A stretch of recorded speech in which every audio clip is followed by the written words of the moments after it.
వరకు వర్షాలు లేకపోతే మాత్రం మరింత తగ్గే అవకాశాలు ఉన్నట్లు తెలుస్తుంది.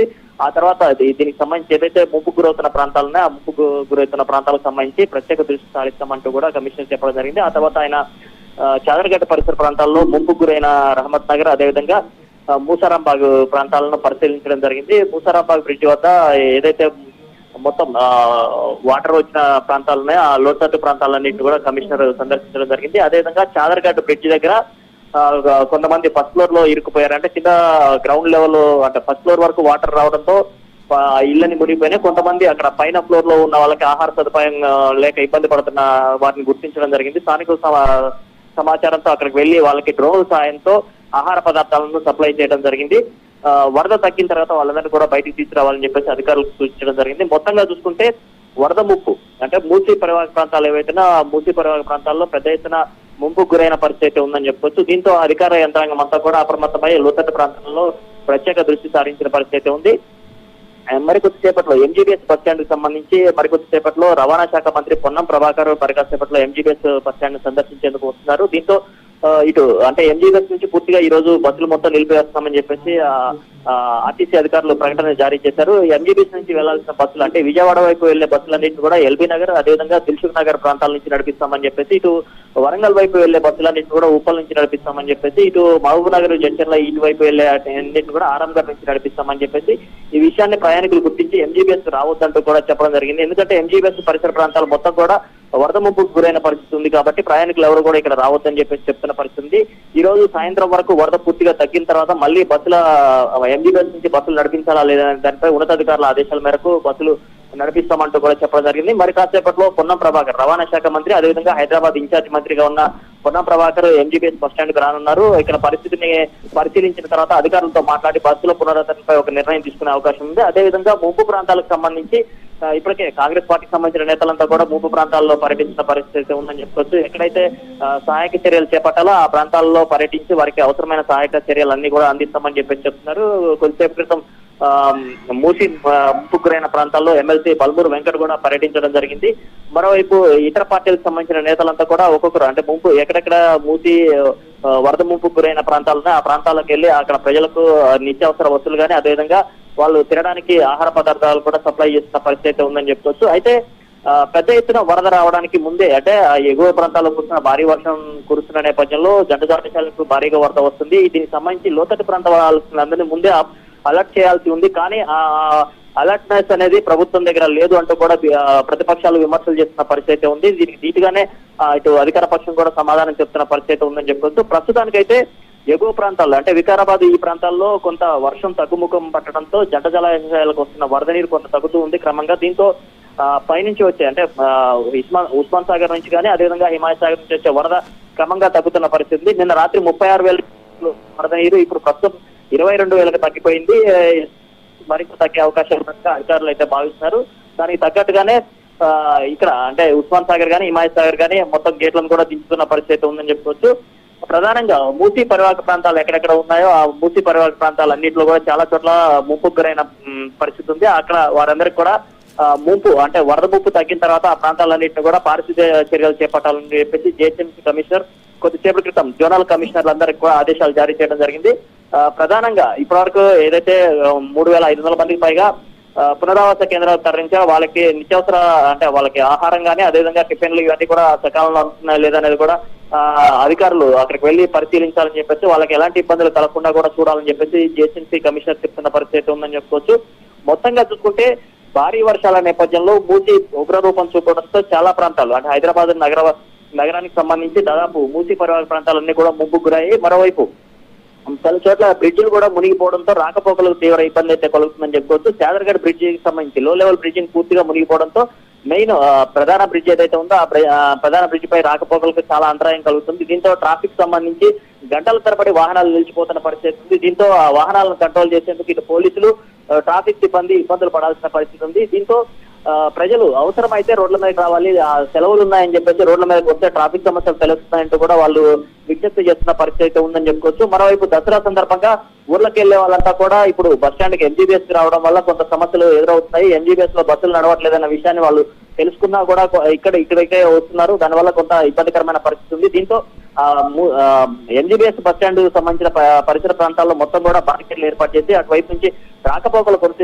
కొనసాగించకుండా పూర్తిగా నిషేధిస్తున్న పరిస్థితి ఉందని చెప్పుకోవచ్చు. సాయంత్రం వరద కొంత తగ్గే అవకాశం ఉన్న నేపథ్యంలో ఆ వరద తగ్గిన తర్వాత రహదారులన్నింటినీ కూడా మళ్ళీ ఓపెన్ చేస్తామని చెప్పేసి అధికారులు చెప్తున్నారు. అయితే లోతట్టు ప్రాంతాలు కానీ వరద ముప్పు ఉన్న ప్రాంతాల్లో ఎవరు కూడా వరదను అంచనా వేయకుండా లోపలికి వెళ్ళొద్దు. ఒకవేళ లోపలికి వెళ్తే కొట్టుకుపోయే అవకాశాలు ఉన్నాయి. ఎందుకంటే గతంలో ఒక 10 రోజుల క్రితం వచ్చిన వర్షాలకు చాలా మంది అంటే నాళాల్లో కానీ అదేవిధంగా కాలువల్లో కానీ కొట్టుకుపోయిన పరిస్థితి, దాదాపు 7 గల్లంకై వాళ్ళంతా చనిపోయిన పరిస్థితి ఉంది. కాబట్టి అలాంటి పరిస్థితులు తలెత్తకుండా అధికారులు ఇచ్చే సూచనలను పాటించాలని చెప్పేసి కోరుతున్నారు. మరోవైపు ఈ మూసీ వరదలకు సంబంధించి ఇటు ప్రభుత్వ యంత్రాంగం కూడా అంటే సీఎంతో పాటు ఇటు జిల్లా ఇన్ఛార్జి మంత్రి వీళ్ళంతా కూడా ఎప్పటికప్పుడు అధికారులతో రివ్యూ చేస్తూ వారికి అవసరమైన సూచనలు చేస్తున్న పరిస్థితి ఉందని చెప్పుకోవచ్చు. తేజస్, అయితే రామ్ నరేష్, ఇప్పుడు వర్షాలు అయితే మనకి మార్నింగ్ నుండి ఉన్న ఇన్ఫర్మేషన్ ప్రకారం వాతావరణ శాఖ చెప్పిన దాని ప్రకారం వర్షాలు ఇంకా తగ్గుముఖం పట్టిన పరిస్థితి అయితే లేదు. ఇంకో కనీసం 3-4 రోజులైనా అతి భారీ వర్షాలు కురుస్తాయని చెప్పి కూడా మనకి న్యూస్ అప్డేట్ వచ్చింది. సో ఇంకా వర్షం పెరిగితే వరద ఉధృతి పెరిగే అవకాశం తప్పకుండా ఉంటుంది. కాబట్టి ఎటువంటి జాగ్రత్తలు తీసుకుంటున్నారు? ప్రస్తుతానికైతే వరద తగ్గింది కదా, నెక్స్ట్ మళ్ళీ వర్షం పడితే తప్పకుండా వరద అనేది పెరుగుతుంది. తర్వాత స్టెప్ ఏంటి? తేజస్విని, ఇక్కడ చూసుకుంటే వాతావరణ శాఖ ఇచ్చిన ప్రెజెంట్ అప్డేట్ ఏదైతే ఉందో, లేటెస్ట్ అప్డేట్ ఏదైతే ఉందో, ఈ రోజు కొంత రెడ్ అలర్ట్ నుంచి 2 జిల్లాలు అంటే వికారాబాద్ కానీ మిగతా ప్రాంతాలన్నిటి కూడా రెడ్ అలర్ట్ నుంచి ఉపసంహరించడం జరిగింది. ప్రెజెంట్ కేవలం ఆరెంజ్ అలర్ట్ మాత్రమే కొనసాగుతుంది. రాత్రి తర్వాత ఇది కొంత తగ్గే అవకాశం ఉంది. ఆరెంజ్ అలర్ట్ నుంచి ఎల్లో అలర్ట్ కు మారే అవకాశాలు ఉన్నట్టుగా తెలుపుతున్నారు. అయితే ఒకవేళ మళ్ళీ వాయుగుండ ప్రభావం పెరిగితే మాత్రం ఆ ఎఫెక్ట్ ఎక్కువగానే ఉంటుంది. ఈ రోజు రేపు మాత్రం భారీ నుంచి అతి భారీ వర్షాలు కొన్ని జిల్లాల్లో కురుస్తాయని చెప్పేసి దాని అనుగుణంగానే అప్రమత్తంగా ఉండాలని చెప్పేసి వాతావరణ శాఖ చెప్తుంది. మరోవైపు మళ్ళీ ఇటు వికారాబాద్ పరిసర ప్రాంతాల్లో కానీ ఇటు హైదరాబాద్ రంగారెడ్డి ప్రాంతాల్లో కనుక భారీ వర్షాలు కనుక కురిస్తే మాత్రం మళ్ళీ మూసి ఉగ్రరూపం చూపే అవకాశం ఉంది. కాబట్టి ప్రజలంతా అప్రమత్తంగా ఉండాలి. అదేవిధంగా జీహెచ్ఎంసీ అధికారులు కానీ ఇటు రెవెన్యూ యంత్రాంగం కానీ పోలీస్ యంత్రాంగం కానీ ఎప్పటికప్పుడు లోతట్టు ప్రాంతాలు ఏవైతే ఉన్నా ఆ కాలనీ వాసులందరికీ కూడా హెచ్చరికలు జారీ చేస్తున్న పరిస్థితి ఉంది. అయితే ఇక్కడ నిన్న జరిగిన ఇన్సిడెంట్ కి సంబంధించి అంటే మూసి ఇంత పెద్ద స్థాయిలో వరద వస్తుందని చెప్పేసి ముందుగా అధికారులు ఆ లోతట్టు ప్రాంత ప్రజలను అప్రమత్తం చేయకపోవడం వల్ల కొంత ముప్పు ఎక్కువ గురైందని చెప్పుకోవచ్చు. అక్కడ నుంచి రాత్రి వాళ్ళని ఖాళీ చేయించడానికి కొన్ని ఇబ్బందులు కూడా తలెత్తాయి. అలాంటి పరిస్థితి రాకుండా ముందుగానే ఏదైతే ఉస్మాన్ సాగర్ కానీ అదేవిధంగా హిమాయత్ సాగర్ గేట్లు ఎత్తేటప్పుడు ముందస్తుగా లోతట్టు ప్రాంత వైద్యాలందరినీ 2 గంటల ముందు అలర్ట్ చేయాలని చెప్పేసి అధికారులు కోరుతున్న పరిస్థితి ఉంది. అలా అలర్ట్ చేస్తే ముంపు నుంచి ప్రజలను తక్షణమే వాళ్ళని బయటికి పంపించే అవకాశాలు ఉంటుంది. పునరావాస కేంద్రాలకు వరద రిలీజ్ చేసిన తర్వాత హెచ్చరికలు జారీ చేస్తే వాళ్ళంతా ఎక్కడికి వెళ్లాలో తెలియదు, ఆ వరదలో చిక్కుకునే ప్రమాదం ఉందని చెప్పేసి కూడా అధికారులు చెప్తున్న పరిస్థితి ఉందని చెప్పుకోవచ్చు. మొత్తంగా చూసుకుంటే ఈ రోజు రేపు ఏదైతే వాతావరణ శాఖ హెచ్చరికలు ఉన్నా ఆ హెచ్చరికలను బట్టి ప్రజలు అప్రమత్తంగా ఉండాలి అని చెప్పేసి కోరుతున్నారు. మరోవైపు మూసి వరద అనేది ప్రస్తుతానికైతే తగ్గుతుంది. మళ్ళీ భారీ వర్షాలు కురిస్తే మాత్రం మళ్ళీ పెరిగే అవకాశం ఉంది. కాబట్టి మూసి పరివాహక ప్రాంతంలోని లోతట్టు ప్రాంత ప్రజలంతా కూడా ఈ రాత్రి రేపటి వరకు కూడా కొంత అప్రమత్తంగా ఉండాలని చెప్పేసి అధికారులు కోరుతున్న పరిస్థితి ఉంది. తేజస్వి, అయితే రామ్ నరేష్, ఇక్కడ మనకి ఎంజీబీఎస్ లో కూడా కంప్లీట్ గా వాటర్ వచ్చింది కాబట్టి బస్సుల రాకపోకలు అయితే ప్రస్తుతానికి నిలిపివేశారు. సో ఎవరైనా అర్జెన్సీ ఉండి ఎక్కడికైనా వెళ్లాల్సి వస్తే వాళ్ళకి ఏమైనా ఆల్టర్నేటివ్ గా రవాణా వ్యవస్థను అనేది ఏమైనా ఏర్పాటు చేయడం జరిగిందా? అంటే ఇక్కడ ఎంజీబీఎస్ బస్ స్టాండ్ నుంచి మాత్రమే బస్సులు రాకపోకలు నిలిపివేశారు. కానీ బయట ఏదైతే సిబిఎస్ బస్ స్టాండ్ అంటే సెంట్రల్ బస్ స్టాండ్ కానీ అదేవిధంగా జేబీఎస్ అంటే సికింద్రాబాద్ లో ఉన్న జేబీఎస్ బస్ స్టాండ్ ఏదైతే ఉందో అక్కడ నుంచి రాకపోకలు అన్ని బస్సులు కొనసాగిస్తున్నారు. అదేవిధంగా ఇటు విజయవాడ వెళ్లే వాళ్ళందరికీ కూడా అంటే విజయవాడ ఇటు ఖమ్మం వెళ్లే వాళ్ళందరికీ కూడా ఎల్బీ నగర్ దిల్సుఖ్ నగర్ నుంచి ప్రత్యామ్నాయ బస్సులను ఏర్పాటు చేశారు. అక్కడ నుంచి బస్సులు నడిపిస్తారు. అంటే సిటీలోకి ఎంజీబీఎస్ బస్ స్టాండ్ కి రావట్లేదు, కానీ అక్కడ నుంచి దిల్సుఖ్ నగర్ నుంచి అదేవిధంగా ఎల్బీ నగర్ నుంచి నడిపిస్తున్నారు.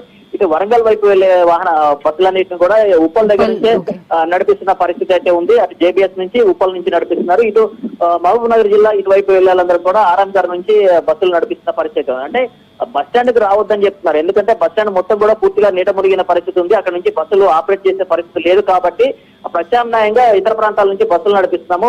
ప్రజలంతా కూడా ప్రయాణికులు కానీ ప్రజలు కానీ ఈ విషయాన్ని గమనించి ఎంజీబీఎస్ బస్ స్టాండ్ కి మాత్రం రావద్దు, ప్రత్యామ్నాయ ఏర్పాట్లు చేశాం కాబట్టి అక్కడికి వెళ్ళి అక్కడి నుంచి ఆ బస్సుల్లో ప్రయాణించాలని చెప్పేసి కోరుతున్నారు. ఒకవేళ ఈ సాయంత్రానికి వరద పూర్తిగా తగ్గితే మాత్రం ఆ తర్వాత బస్సుల పునరుద్ధరణకు సంబంధించి ఒక ప్రకటన చేస్తామని చెప్పేసి ఆర్టీసీ అధికారులు అయితే చెప్తున్న పరిస్థితి ఉంది. Okay, right, thank you Ram Naresh.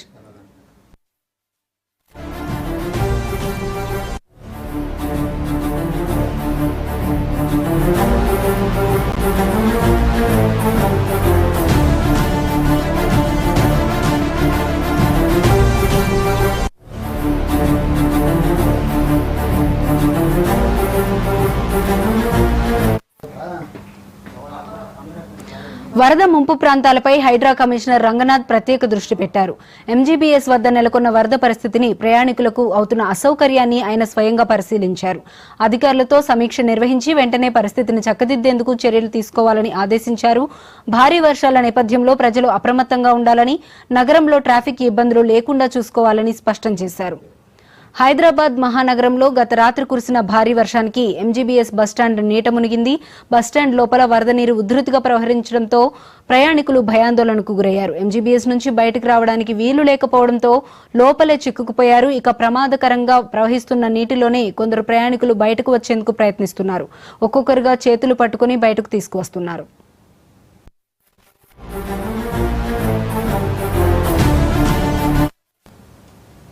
మరిన్ని